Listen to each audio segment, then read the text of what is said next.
Good morning, class. Today we will discuss about the accounting equation. But first, let us have a sort of review about what we have discussed last week. So last week, ang ating diniscuss ay tungkol saan? Kung na inyong naalala, it's all about the principles and concepts surrounding accounting. So ano yung inyong mga naalala tungkol sa mga concepts and principles ng accounting? So let's cite some examples. First of all, accounting is a business entity. Ano ibig sabihin ng business entity? Na-separate ang kanilang personality doon sa may-ari ng negosyo. Ang pera ng may-ari ay hindi pera ng business. At ang pera ng business ay hindi pera ng may-ari. Pangalawa, we also have the going concern. Ina-assume natin dito na ang business mo ay tuloy-tuloy. Hindi ka agarang magsasara, kumbaga. So, going concern. Tuloy-tuloy ang buhay ng iyong company. Historical concept.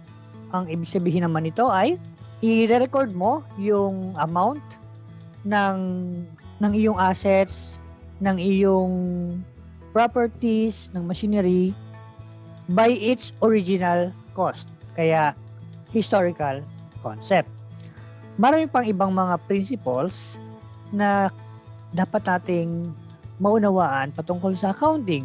At pinaka-importante rito yung objectivity principle na kung saan ay supported dapat ng mga dokumento yung bawat business transaction at yung nire-record ninyo sa inyong books.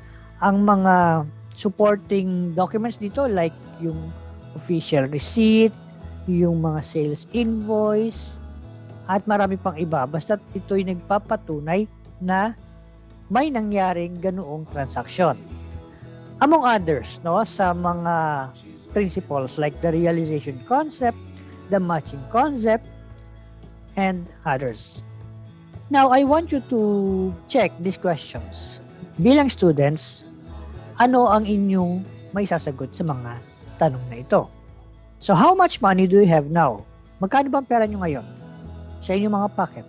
Now, the second question is, how much money do you owe to your classmates? Dumating yung time na ang isang kaklase nyo ay nangungutang sa inyo o kayo ay nangungutang din sa inyong kaklase. So, sa puntong ito, magkano ang utang mo sa iyong kaklase? Then, how much money is left after paying your obligations?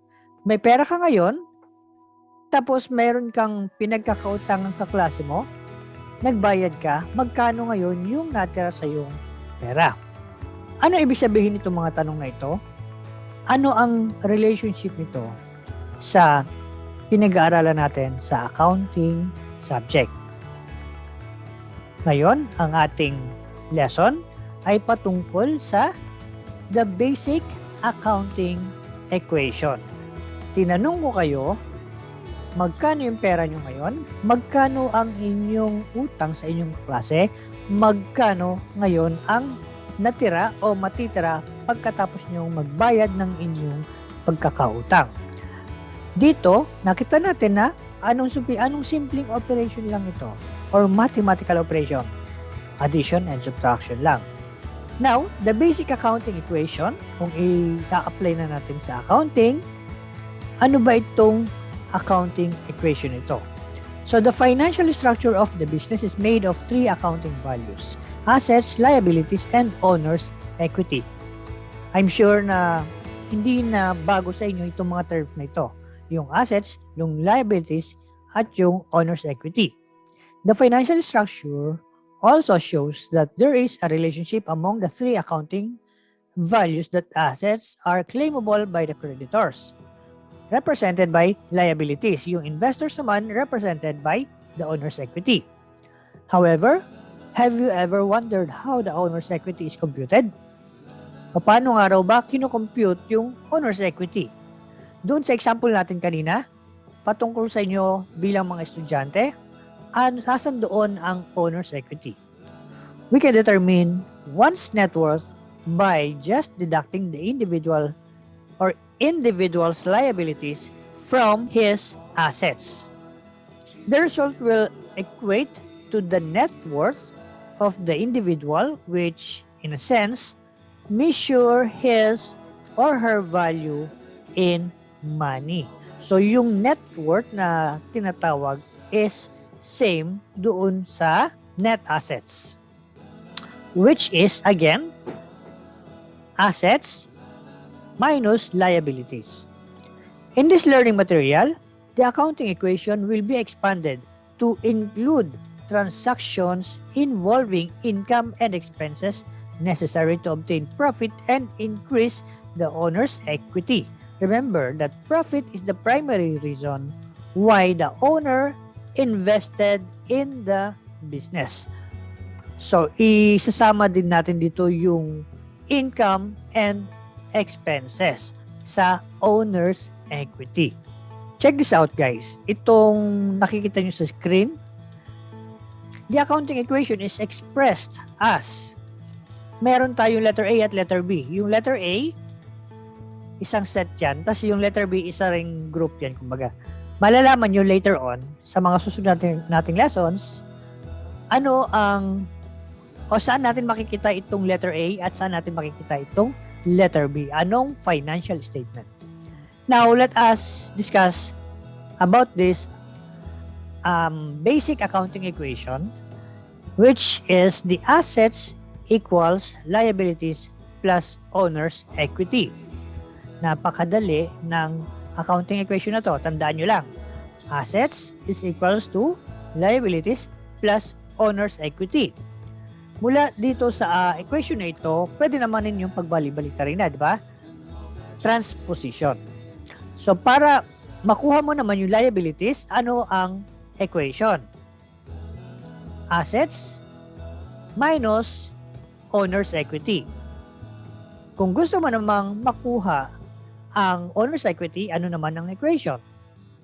Assets minus liabilities is equals to owner's equity. So, ano ba itong assets na tinatawag? Assets are economic resources owned by a business. When we say assets, ito yung resources mo. Pag resources mo yan, sayo yan, you have the control over your economic resources.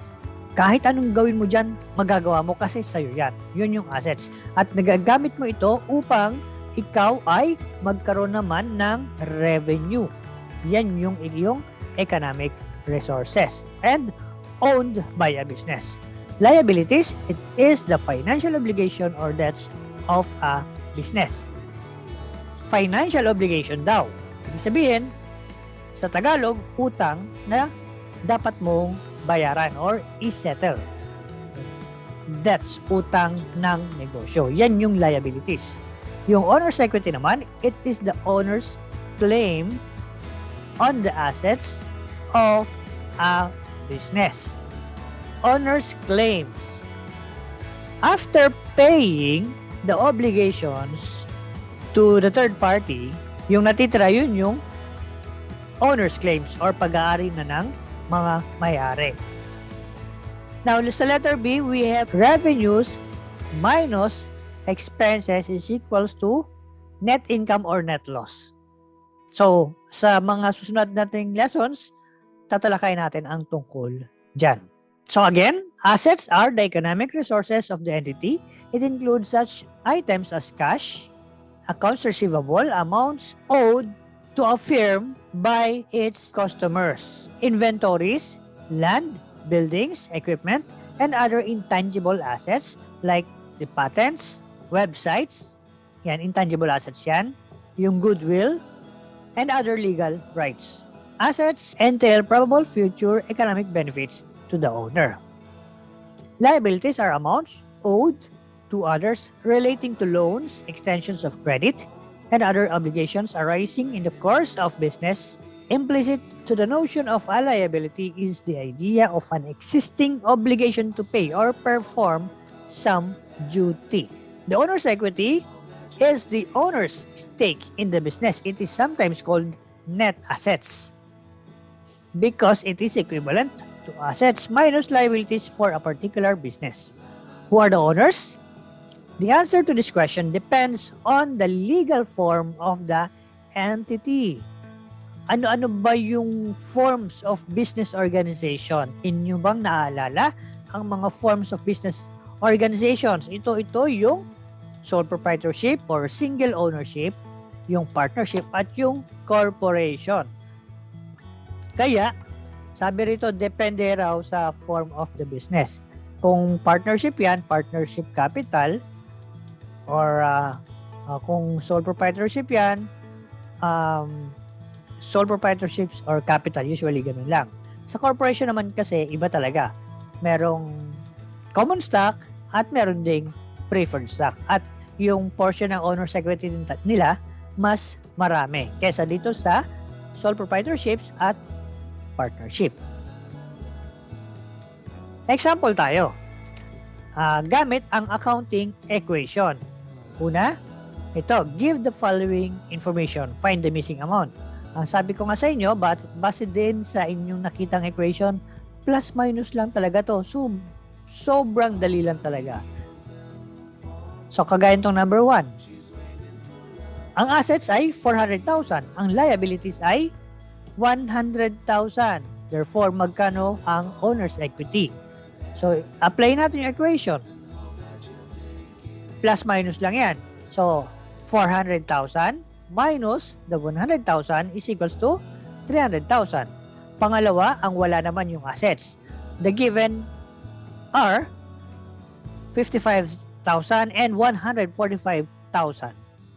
So, paano natin makukuha yung assets? Add lang natin sila. So, 145,000 plus 55,000 is equals to 200,000. So, ganun kadali. Ang challenge ngayon sa inyo is yung mga account titles. At papaano niyo, kailangan alam nyo guys, yung account titles na yon kung sila ba ay assets, liabilities, at owner's equity. Once malaman nyo na kung saan sila kabilang, sundin nyo na itong equation na ito. Using the accounting equation, determine the missing amounts in the following scenarios. Assuming you are starting a printed t-shirt business, you contributed your savings amount to 10,000 to the business. By doing so, you increase your business assets in the form of cash. And the one you contributed and you invested it for business by the same amount. The cash which pertains to your savings is now your asset, and since you invested it for the business, it is called the owner's equity. Sa madaling sabi, kung ikaw ay nagpapatakbo ng business mo ay single ownership or single proprietorship, it is easy to say that yung owner's equity mo, dito yung capital. So, when we say capital, you injected it into your business. You invested it into your business. Ipinasok mo siya sa iyong negosyo.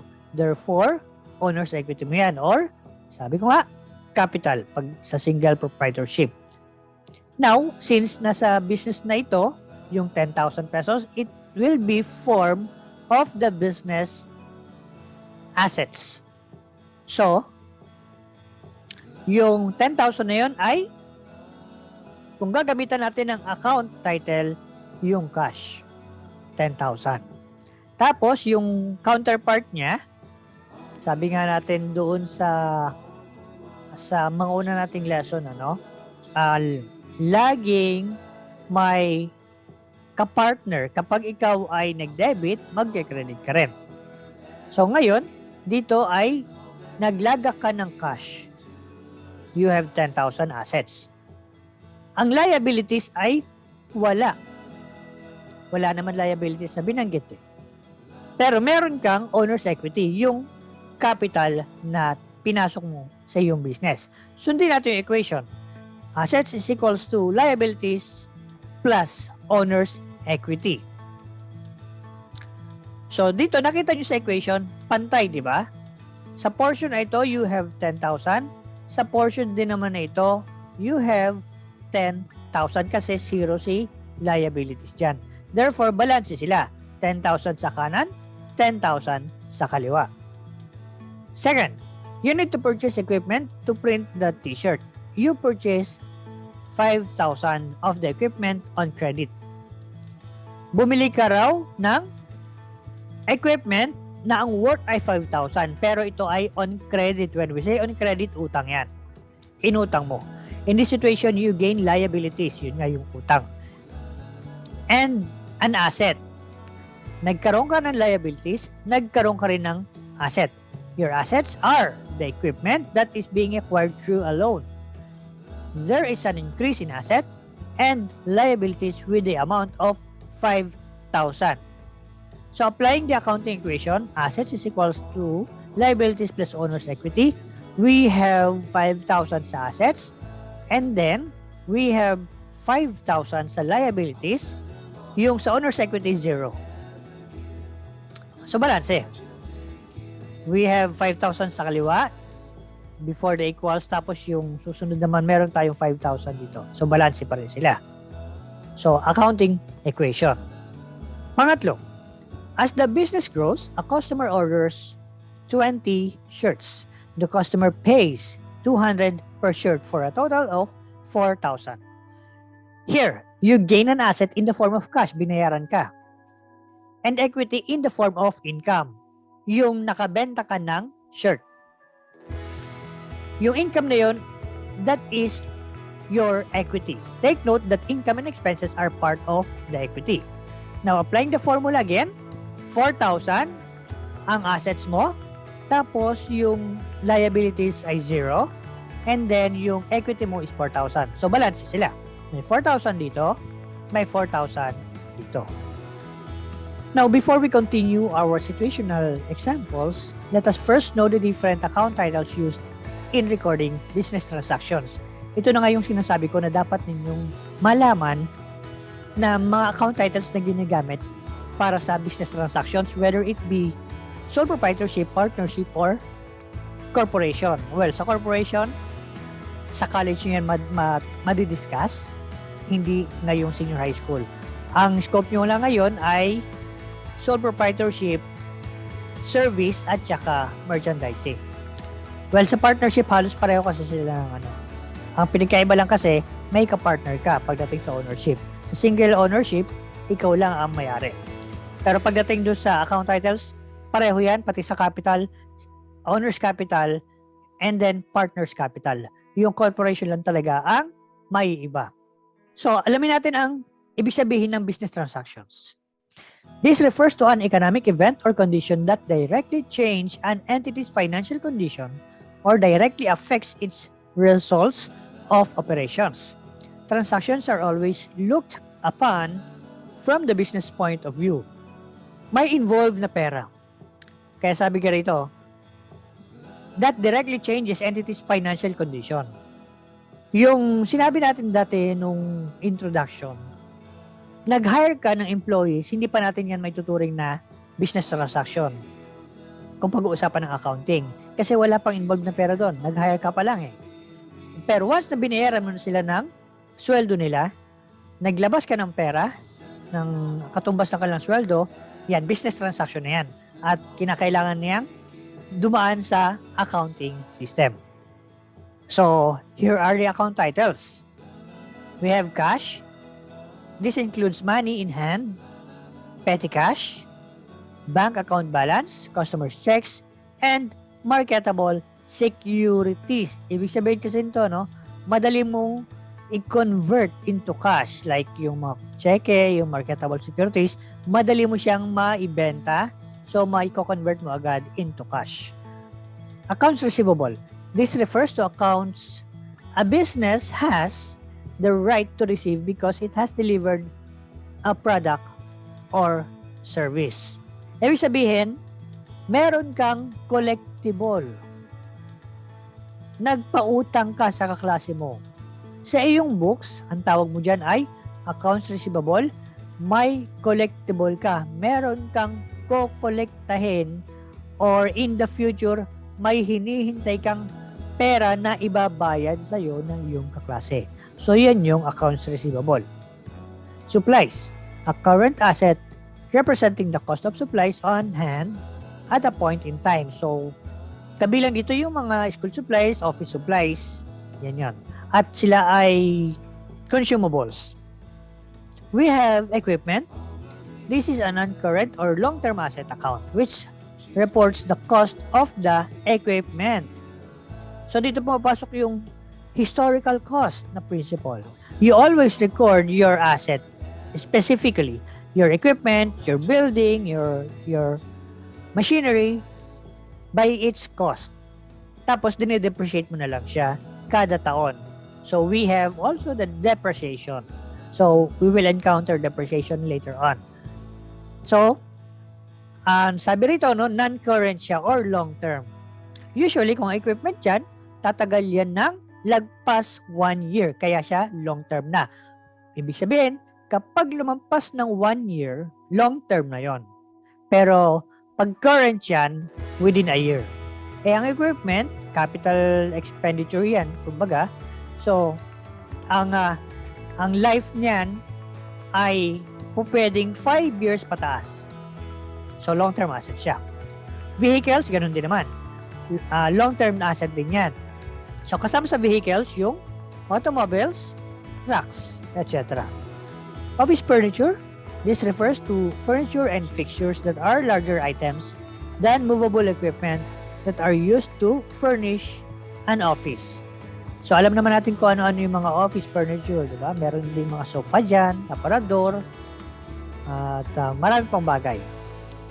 Office furniture. Land. This is defined as the ground the company uses for business operations. It includes ground on which the company locates its headquarters or land used for outside storage, space, or as a parking lot. Unlike a majority of fixed assets, land is not subject to depreciation. Take note, guys. Ang land ay hindi nagde-depreciate or hindi bumababa ang value. Unlike yung machinery, yung equipment, yung fixtures, dine-depreciate natin yan. Ibig sabihin, bumababa ang value nila gradually. Therefore, bumababa rin yung kanilang amount na nakikita nyo sa balance sheet or yung net amount. Building. This is a non-current or long-term asset account which shows the cost of a building, excluding the cost of the land. So pag building lang, hindi kasama yung land. Accounts payable, this refers to an account within the general ledger that represents a company's obligation to pay off a short-term debt to its creditors or suppliers. Sa example natin kanina, yung collectible, sa books nung isa, nung nagpautang, accounts receivable yon. Sa books naman ng utang, accounts payable yan. Magkabaligtad ang accounts payable at accounts receivable that it has issued. The amount not due within 1 year of the balance sheet date will be non-current or long-term liability. Sa notes payable, pwede namang current yan, pwede ring long-term. Depende sa terms yan. Ano ba ang pinagkaiba ng accounts payable sa notes payable? Halimbawa, may utang ako kay Juan. Magkano? 10,000. Sabi ko kay Juan, sige, babayaran kita next month. So, accounts payable yan. Pagdating ng next month, hindi ko nabayaran kasi wala akong pera. So, ang resulta, anong pwede mangyari? Pwedeng magalit yung pinagkakautangan mo kasi hindi ka nagbayad eh. Ang pwede natin gawin ay mag-issue ng notes. Anong nakalagay sa notes? I promise to pay Juan the amount of 10,000 with interest of 2% blah blah blah blah. So ganon. Ibig sabihin, nag-issue ka lang ng written note na magbabayad ka ng iyong utang na 10,000 sa kanya with an interest. Therefore, mawawala na yung accounts payable na account, papalitan siya ng notes payable. Loans payable, this refers to charges, interest, and is usually based on the earlier receipt of a sum of cash from a lender. So, para din naman yung accounts payable notes payable. O, mas malapit siya sa notes payable. Pero ito kasi usually sa mga bangko, no? Nangutang ka sa bangko ng 100,000, yan, loans payable. Interest payable, this is the interest expense that has been incurred or has already occurred but has not been paid as of the date of the balance sheet. Payable pa rin siya, interest payable. Nangutang ka, at syempre dahil nangutang ka, may dagdag na bayad sa yon o dagdag mong babayaran, yun yung interest. Yun yung interest payable. Utilities expense, this is the cost incurred by using utilities such as electricity, water, waste disposal, heating, and sewage. So, alam natin ang examples ng utilities. Yung Meralco o any utilities. Kasama rin dyan yung internet connection. Bawat bayad natin dyan, utilities expense. Withdrawals. This also refers to the drawdown of an owner's account in a sole proprietorship or partnership. In this situation, the funds are intended for personal use. The withdrawal is not an expense for the business but rather a deduction of equity. Sabi ko nga, ang pera ng business ay sa business at hindi sa iyo. Ang pera mo ay hindi sa business. Pero since ikaw ay may-ari ng business mo, pwede ka namang mag-withdraw. Yun yung tinatawag na withdrawal. Kung ang capital mo ay 100,000, ang ginawa mo, binawi mo muna yung 10,000, withdraw mo mula doon sa iyong business. So, ang intention yan is for your personal use na. Hindi siya expense, kundi ang treatment sa kanya ay reduction ng iyong equity or ng iyong capital. Yun yung withdrawals. Now, let us have another set of examples. Dito, i-categorize natin siya, no? For example, itong letter A. If assets increase, liabilities and or owner's equity must increase by the same amount. Ito ang transaction, Mr. Agor invested 100,000 to start a printing business. Accounting equation, assets is equals to liabilities plus owner's equity. So dito, si owner ay nag-invest ng 100,000. Therefore, yun yung cash. At yun ay asset. Sa liability, wala. Sa owner's equity, yung capital na in-invest niya, which is 100,000. Pantay, di ba? Sa portion ng asset, tapos sa portion ng liability tsaka owner's equity. So, pareho silang 100,000. So, yung explanation nga dyan, in this case, Mr. Agor put up capital in the amount of 100,000. Thus, there is an increase on the asset as well as on the owner's equity. If assets increase or cash, owner's equity must increase by the same amount. Try to check if the statement is true. Does the asset equate with liabilities and owner's equity? Ito nga sinasabi natin. Pantay sila. Sa portion na ito may 100,000, sa portion na ito may 100,000 din. Transaction number 2, purchase supplies on account 20,000. Same accounting equation.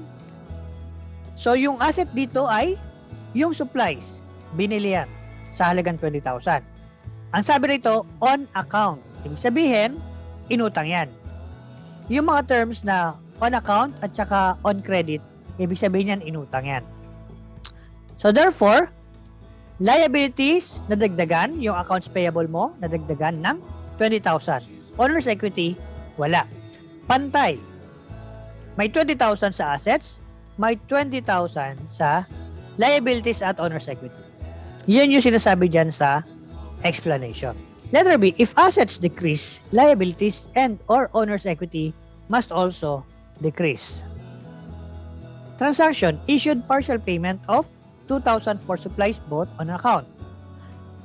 Ito yung nanggaling sa transaction number 2. Namili siya ng worth 20,000 na supplies, di ba?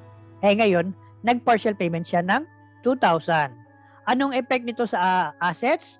Anong effect ng pagbabayad na ito sa liabilities at owner's equity? Yung cash na 2,000 ay nabawas. Ayan, nakikita nyo, closed and open parenthesis yan. So, ibig sabihin negative or deduction. Nabawasan ka ng cash. Dito naman, sa liability ay nabawasan ka rin ng liability. Kasi nagbayad ka sa utang mo, therefore, nung pagbabayad mong yun, nabawasan yung utang mo. Pareho sila. Portion na ito may negative 2,000 ka. Sa portion na ito, meron ka ring negative 2,000. Sumusunod sa equation, di ba? Nag-adhere doon sa equation pa rin. Explanation, sige basahin natin. In this case, there is a reduction of asset or yung cash as well as reduction of obligation or liability. If assets decrease, liabilities must also decrease. Transaction number 4, issued payment of 1,000 for utilities. Same accounting equation. Anong effect? Nagbayad ka ng 1,000 para sa utilities. Asset, yung cash mo, negative. Ibig sabihin, nabawasan ka ng 1,000. Liabilities, wala. Ang owner's equity ang apektado rito. Kasi nga, expense yan yung binayaran mo. Pagka na-record mo yan, utilities expense yan. So, sabi nga natin kanina, yung income at saka expense ay part ng owner's equity. Kaya sa equation na ito, yung liability mo ay 0, yung asset mo, 1,000, owner's equity is 1,000, pantay. Negative 1,000 dito, negative 1,000 dito. Basahin natin explanation. The business paid the utilities being used in generating income, which is called an expense of the business. Thus, there is a value given up, a reduction of cash as well as reduction of income, because an expense in the business can lessen income. This will be explained in detail on week 9. Binanggit dito yung income. Nagbayad ka kasi ng expense. So therefore, nabawasan yung income mo. Kasi may binayaran kang utilities. Letter C, an increase in an asset may also have a corresponding decrease in another asset. Dito sinasabi, increase in asset, decrease naman in another asset. So pareho silang asset, pero sila lang ang nagkontrahan within the asset lang. Okay, ito yung example, no?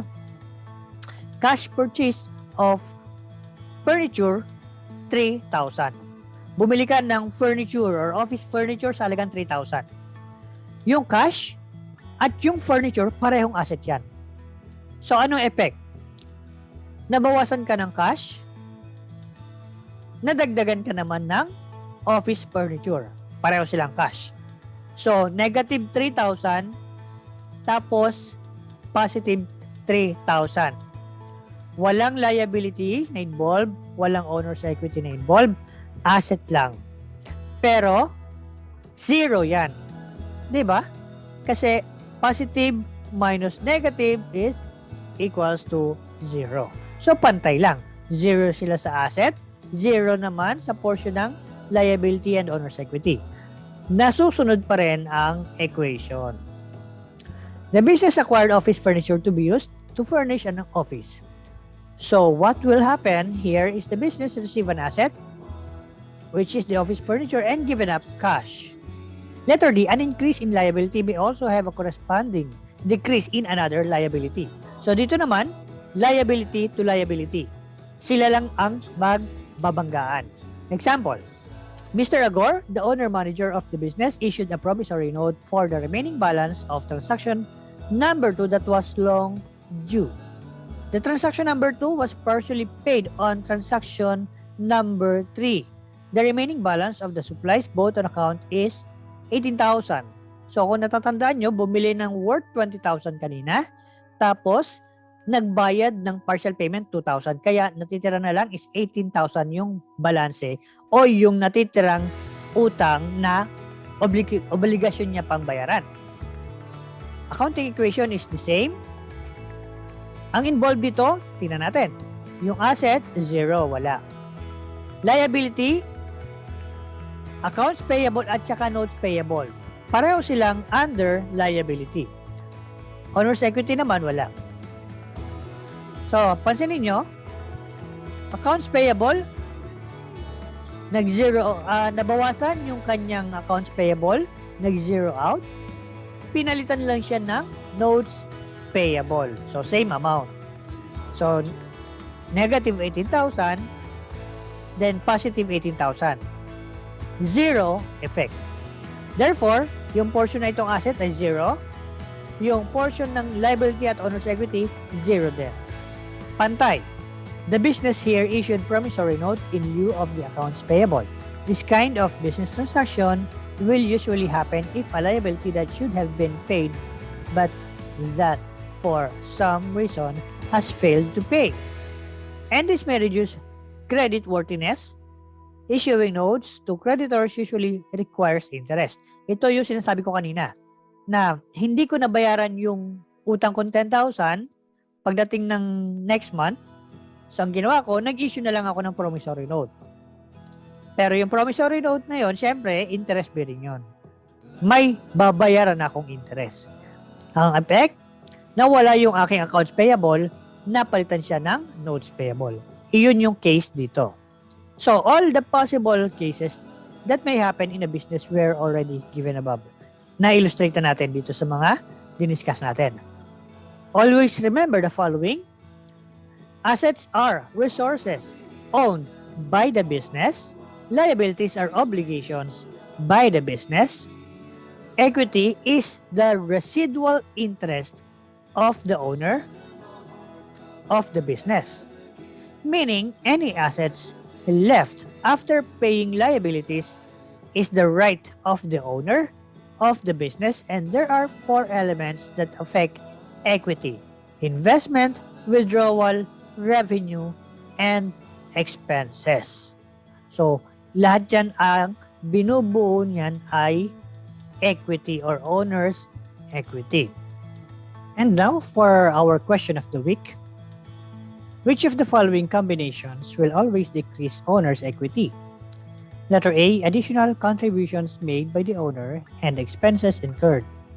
Letter B, expenses incurred and withdrawals made by the owner. Letter C, withdrawals made by the owner and revenues earned. Letter D, revenues earned and expenses incurred. Comment your answers on the comment section and please briefly explain or justify your answer. So hanggang dito na lang, class. See you again next week for our next lesson. Have a nice day.